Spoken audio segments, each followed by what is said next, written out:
Mwathani agocwo ringi.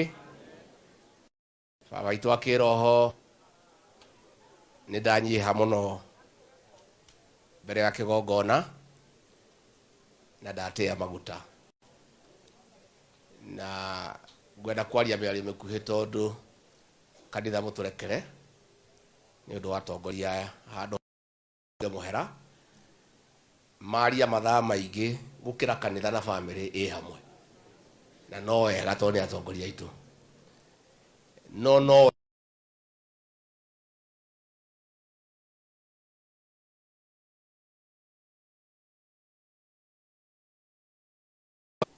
no mutongoria na ugo gwitu gikuyu mutongoria biu hetwo gitio endaga hurukio mathaa maria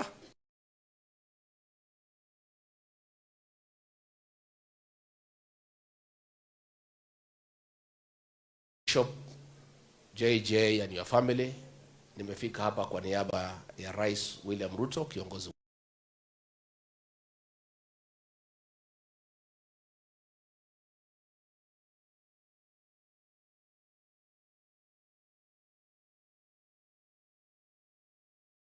ambaye ilipangwa hapo mbeleni na tulikuwa tuende na yeye.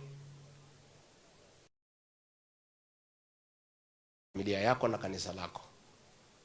Akaniambia ataenda peke yake, nikuje hapa nimwakilishe, na amenipatia risala ya rambirambi nitasoma, na pia alipata nafasi kukualika pale Ikulu akakupatia pole zake in person. Na kwa hivyo nitasoma risala ya rais on my own behalf, that of my wife Pastor Doka and my two boys Kevin and Keith. Hata mimi nimekuja hapa kusema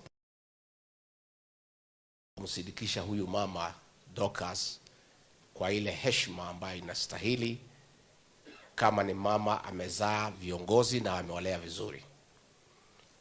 Huyu mama hatukupata nafasi ya kumjua, lakini tumejua huyu bishop na rafiki yetu, na vile tumeona umeendelea tunajua mama alikulea vizuri.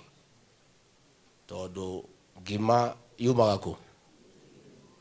Kwa hivyo tukikuona uongozi wako kwa kanisa, kwa jamii, as a motivational speaker, you are product of good upbringing.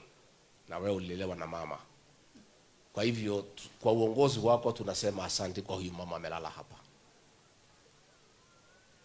Bishop JJ, we have come here with the president because you are our friend. And a true friend. During our difficult years, when so much was against the president and I, many friends ran away from us. Business partners disowned us. Many people we had worked together for many years pretended not to know us. Many churches being treated like people with leprosy. Lakini wewe bishop ulitufungulia kanisa.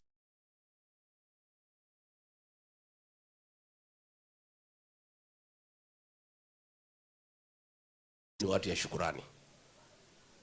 Na mtu wote alitutenda mema.